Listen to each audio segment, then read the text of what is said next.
So we have question 3.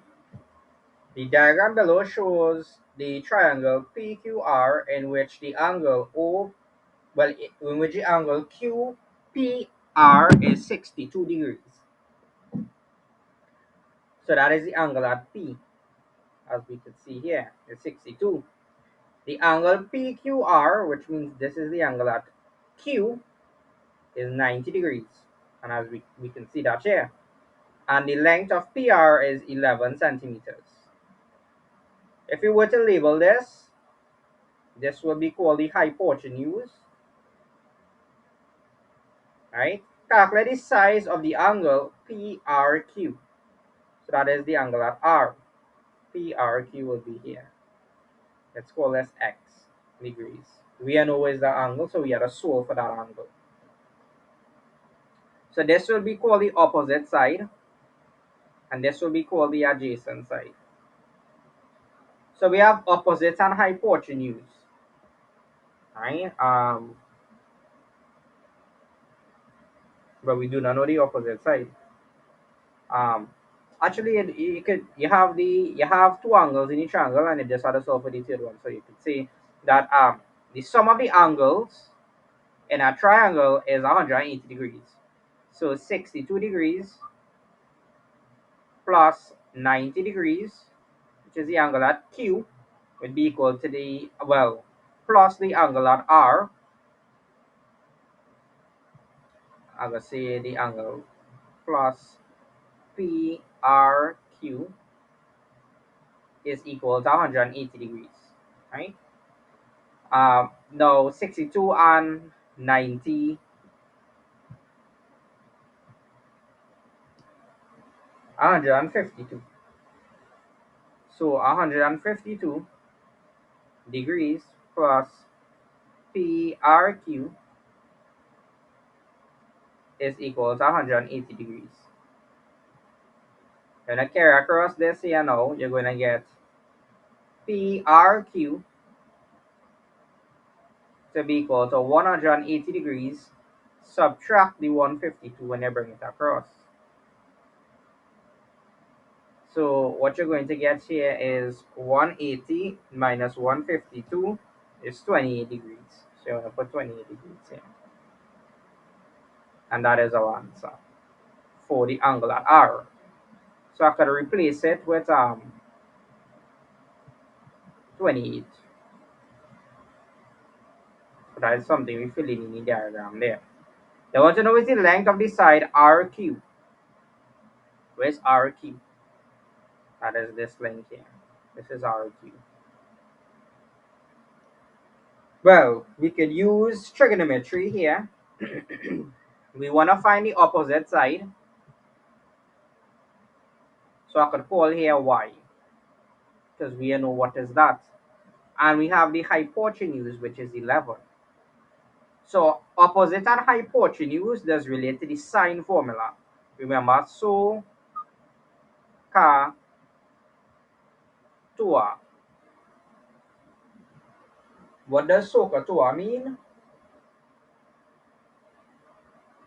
It means, so means sine theta is equal to opposite all over hypotenuse.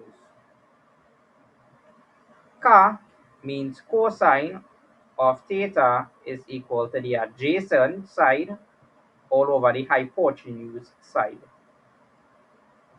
This is ka. Tua means tan theta is equal to the opposite all over the adjacent. So we have the hypotenuse and we want to solve for the opposite side. It would make sense to use this angle. We have that angle as well,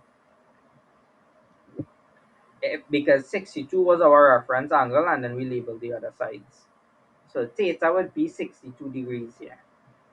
So you have sine of 62, all right, and this as a fraction. Sine of 62 as a fraction is sine of 62 over 1. That is equal to the opposite side, which in this case would be y, all over the hypotenuse, which is 11. Cross multiply. 1 by y, or y by 1 is y. That is equal to 11 sine of 62 degrees. So y would therefore be equal 11 multiplied by sine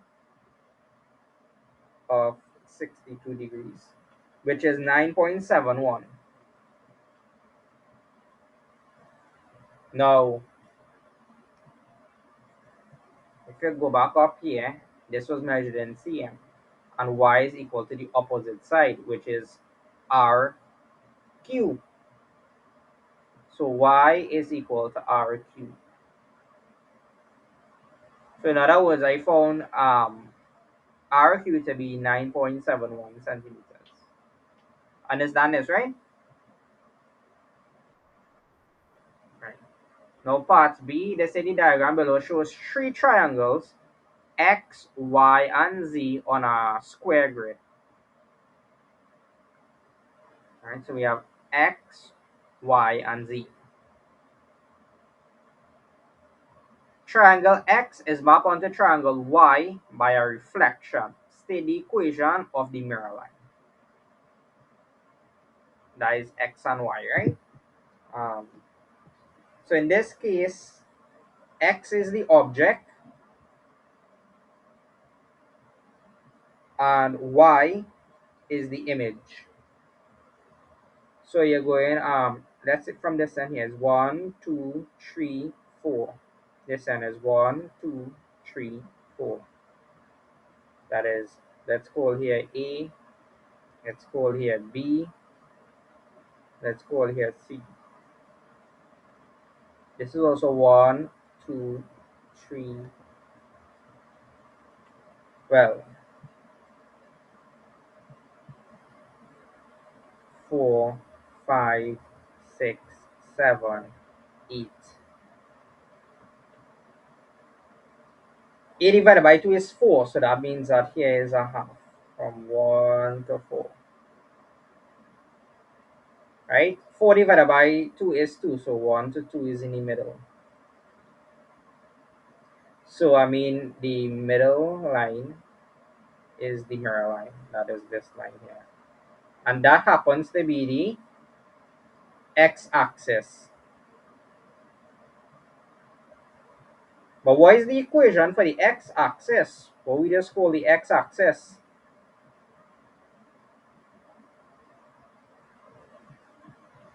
This is 2, 3.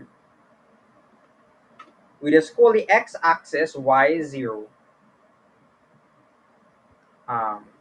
Going across, because going across, this would be y0. Right? Lines that are going across is basically the y lines. So y is equal to 0. Right? Describe fully the transformation which maps triangle X onto triangle Z. So we had a look at triangle X and Z here now. That looking like a rotation. So let me label this. This would have been point A prime. This would have been point B prime. This would have been point C prime. So this point here is x is negative 2 and y is 0. This point here is x is positive 4 and y is 4. This point here is x is negative 2 and y is 6. C here is 4, 4. A here is 0, 2. And B here is 6, 2. Um,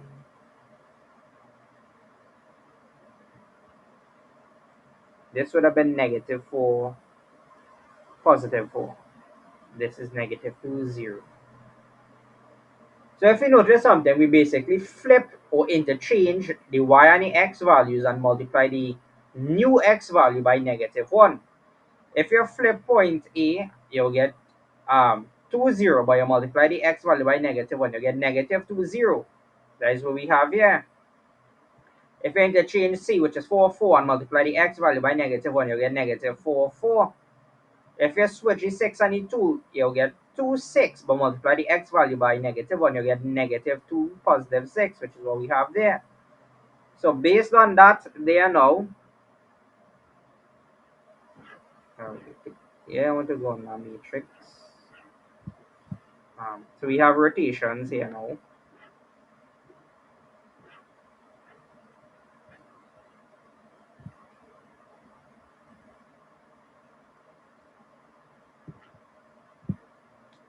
Fairly. Um,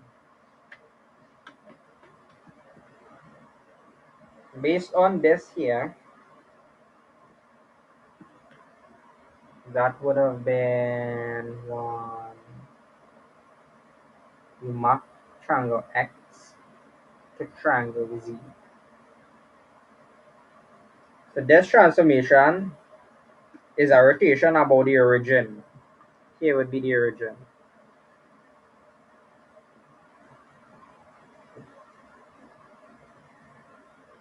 Right?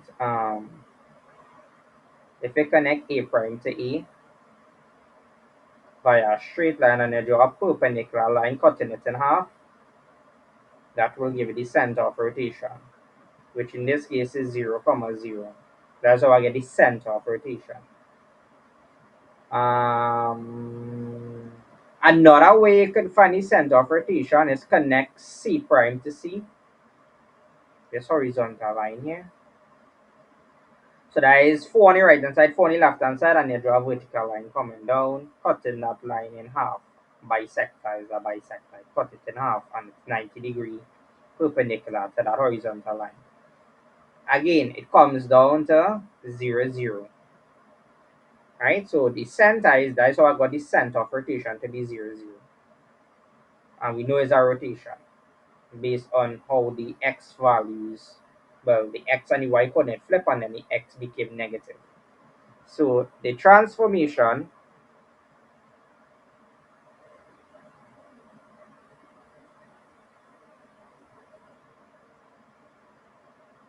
which maps triangle x onto triangle y, or triangle z, my bad, triangle z,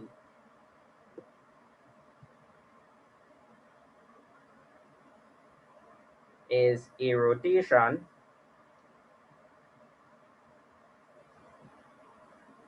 about the origin.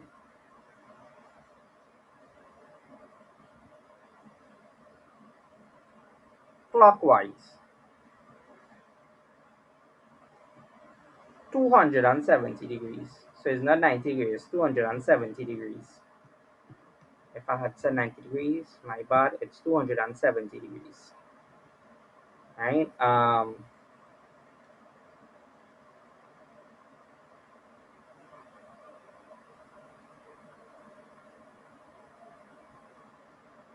Mhm.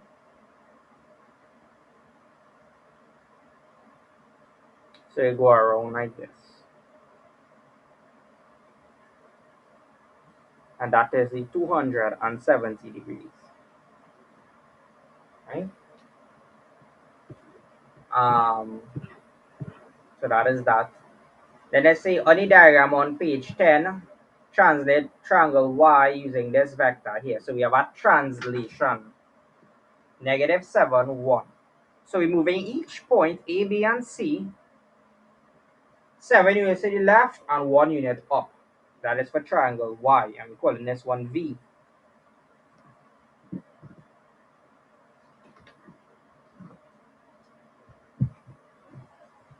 So moving y and going on to V.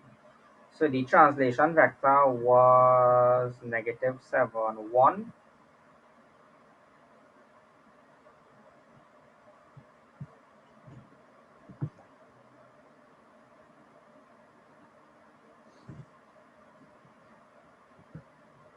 I can erase this. a little bit.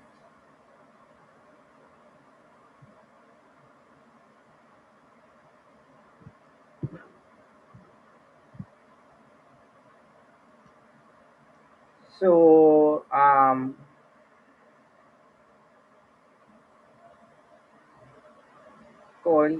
will relabel this triangle. So I'll call here A, call here B, call here C. So I'm moving there's 7 units to the left. So it's 1, 2, 3, 4, 5, 6, 7, and 1 unit upward. So it's 1. So this will be B prime. Now C is 1, 2, 3, 4, 5, 6 units to the right of B. So 1, 2, 3, 4, 5, 6 units to the right of B would be here, and this would be called C prime. Um, A would be 7 units to the left and 1 unit up. 1, 2, 3, 4, 5, 6, 7, and 1 unit up would be here. Now I'm just going to remove this here now, so I could probably connect it. Yeah, and we will give it triangle. So this would be A prime. If I had a ruler, that would have been better, but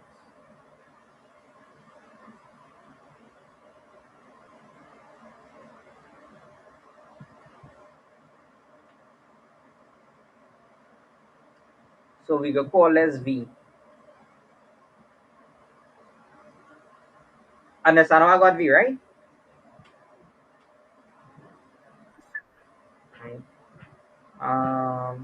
They say on the diagram on page 10, enlarge triangle X about the origin, which is C00, and a scale factor of 1/2. Labeled as W. Hmm. So the center is 0, 0, right? And we're going to enlarge triangle X by a scale factor of 1/2, which means that we're decreasing the size by 1/2, right? So from the origin, which is here, which is 0, comma 0. So if it is 2 units upward, half that you will get 1 unit. Here is 1, right? If this is 1, 2, 3, 4, 5, 6 units length at the bottom, it will be 6 divided by 2, which is 3. It will be down here. And if it is, well, 2 units going up after, you'll get 1. That is by the in the middle, well, closer to the side. So that would be like here. And then you just connect it.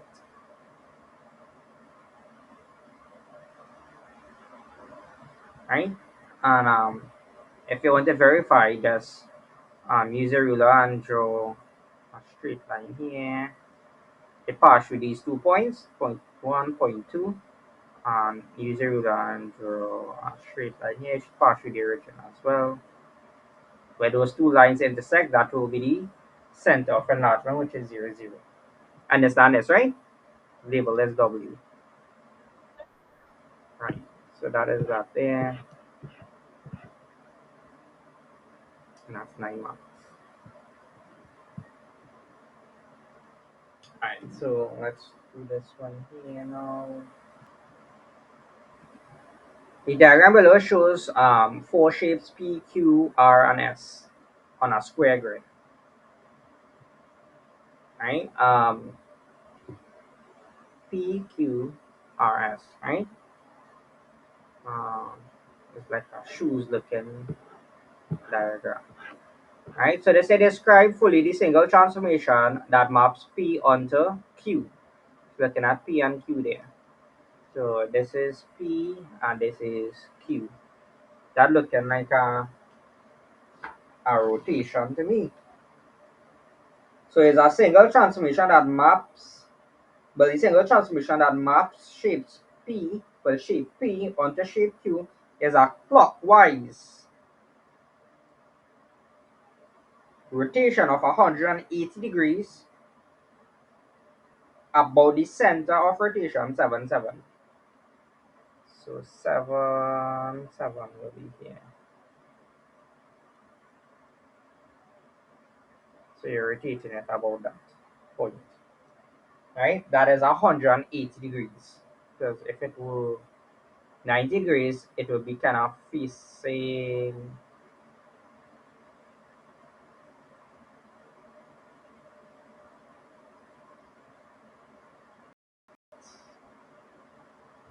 right? Well, the bottom piece would have be facing flat. So that is 180 degrees. So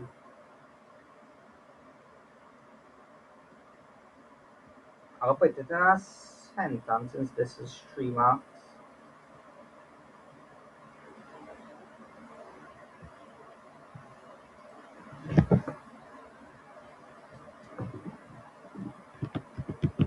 The single transformation that maps shape P onto shape Q is a clockwise rotation of 180 degrees about the center of rotation 7 comma 7. X is 7, y is 7.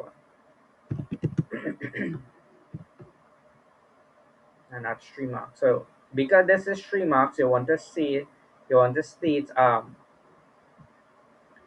that it is a rotation, it is clockwise, it is 180 degrees. Or you want to say it's clockwise rotation as 1 mark, 180 degrees is another mark, and the center of rotation would be the third mark. Right? I believe that's how they would award the mark for that. Right? Type of rotation, angle of rotation, and the center of rotation.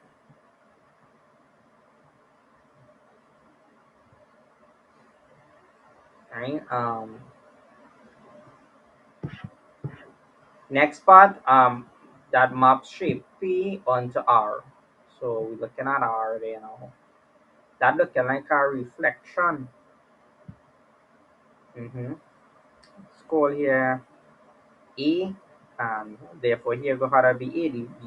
The image looking inverted, it looking flipped. So the distance from A to A prime will be 1, 2, 3, 4. 4 divided by 2 is 2. I'll draw a line here going on. I'll draw a line here coming down. Right?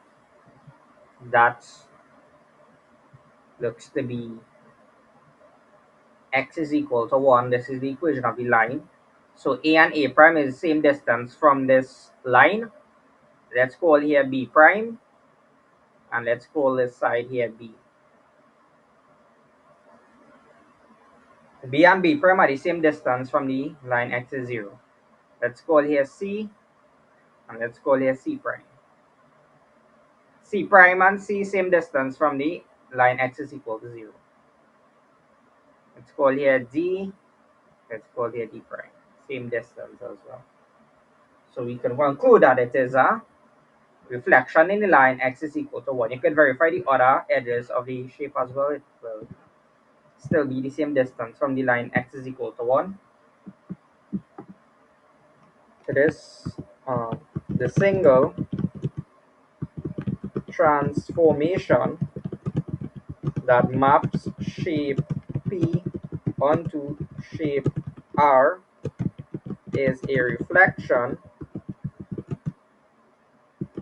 in the line x is equal to 1.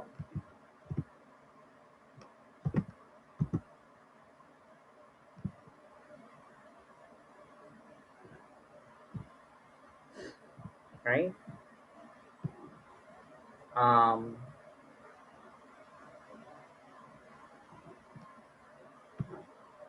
S.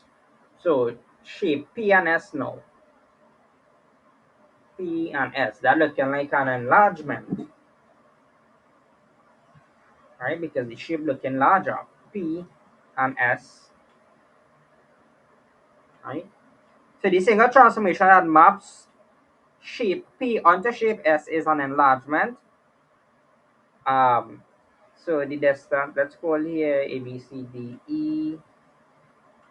So we relabel here. This is A, this is B, this is C, this is D, this is E. I should have put a point for over here as well too, but to label that with a letter and wouldn't really be too good right now.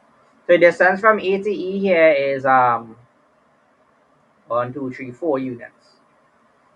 Distance from, let's say this is A double prime, B double prime, C double prime, D double prime, E double prime. Distance from A to E double prime, that is 8 units.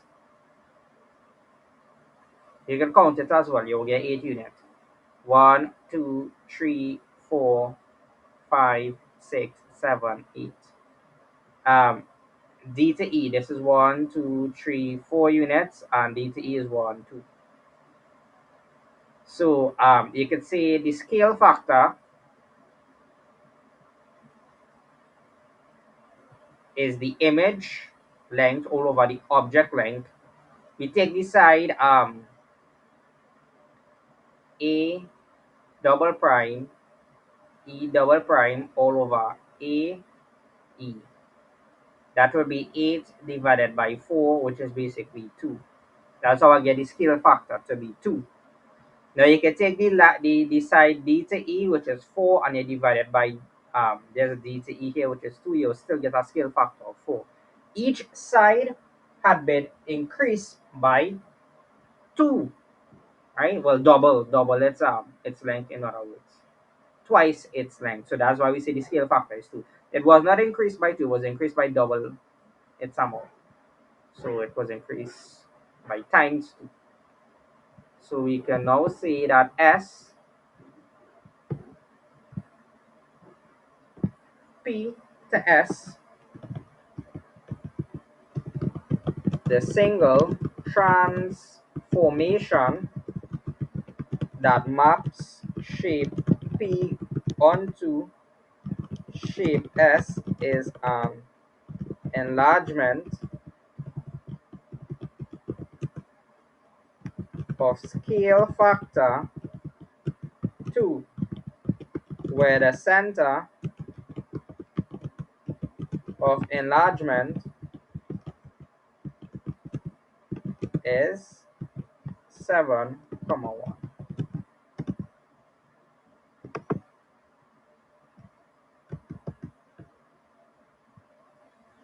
Right? Very important to note. Now the last part is say on the grid provided, draw the image of shape P after translation by the vector -2, 3. So -2, 3 is the translation vector. Just put that there. T is equal to -2, 3. So we're looking at P. Clean up this. You're going to move it 2 units to the left and then 3 units upward. Each point that is. So it's 1, 2, 3. So this is no, well, my bad. 2 units to the left and then 3 units up. So you're moving A 1, 2, and then 1, 2, 3. So this is A triple prime. B would be here based on diagram. So this would be B triple prime. I would need to erase this part.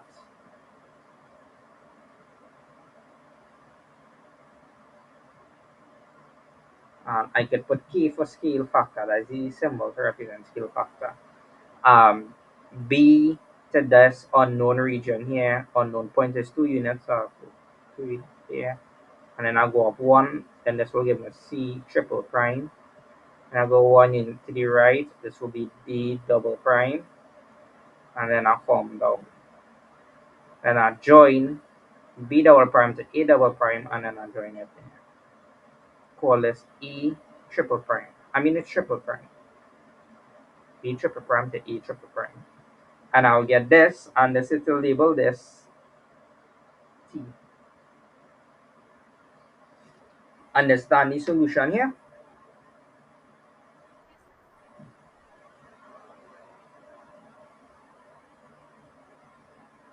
Right. So you have any questions for the solution here? Right. So that completes that.